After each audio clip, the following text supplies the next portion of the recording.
Drake, the Big 12 had a really strong regular season, but it did not go to the fruition how they'd hoped in the tournament. Unfortunately, Houston dealt with that injury and weren't able to keep the momentum that they had hoped that they. Were you happy?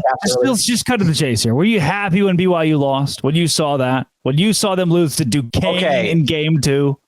Yes, but I also used to live in Akron, so I was very happy for Keith Dambrot and Duquesne. So it does go in two folds. Don't think it's all complete BYU hate. Shout out Keith Dambrot. I did want to see them get it done too, but I was happy. It's BYU.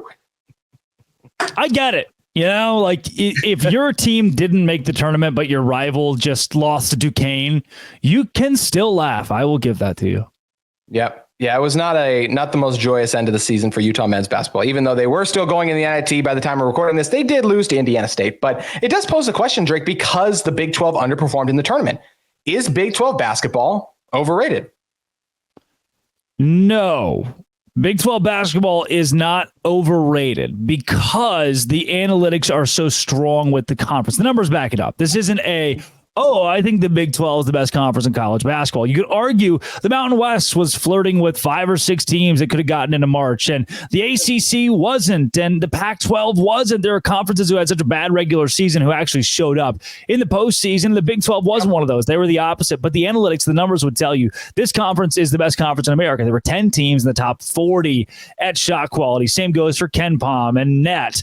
The metrics love the league, but because it was a league that had teams consistently in the top 25 and consistently. I think almost every Big 12 team spent at least a moment of this season thinking, hey, wait a second, we might make it to March. 12 of the 14 at the very least did. And that says a lot about the league. And what happens is you get to March and things are almost a coin flip. There's a reason, JT. This is a wild way to put this, but I need you to bear with me here. Most years you have that random Florida Gulf Coast or a Yale or a St. Peter's NC State. Or an FDU or NC State. And at some point, almost always, that team reaches the Sweet 16 or Elite 8 and gets blown out by somebody else because the luck runs out. The coin stops flipping in their direction. It's parity. All over the entire. It's impossible to judge a conference in a single elimination format. It's not even just the matchups. Like, oh, well, your league didn't match up well against the Big East. No, it's not that. Don't even dig that deep. Just dig in the fact that sometimes a very far inferior team wins in March. St. Peter's was not better than Kentucky. Their win against Kentucky doesn't make the SEC an awful basketball conference. Doesn't make them the equivalent of the SoCon or whatever St. Peter's is in. It's a single elimination, parity-filled format. And in that case, I don't think you can judge the strength of a conference because it truly is where the coin flips in so many of these matchups. You're absolutely right. I mean, NC State, if a free throw is made and a 3 doesn't get banked in, their coach is probably fired.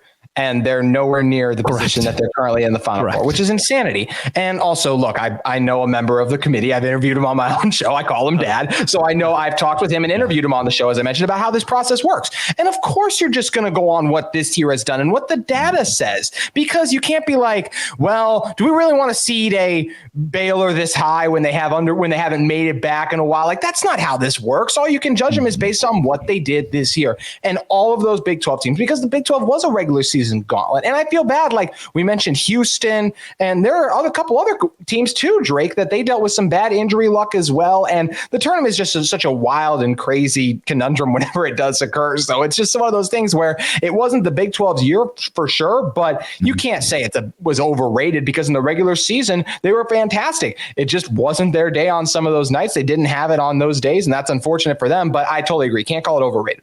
No, you can. And you look at a Houston losing Jamal Shead in that game. Obviously, I wouldn't make the case that Houston does win, but it's likely. Kansas lost one of their guys too. I just blanked on Kansas. Hunter Dickinson is not 100%, and Kevin McCullough doesn't play. Yep. And it just in the end, they're relying on guys who had a hell of a win against Stanford and just didn't have it in the tank, especially in the second half of their round 2 game against Gonzaga. So, I'm pointing at conference contenders in Kansas and Houston who have have been to Final Fours, or a Baylor too, who lost Langston Love.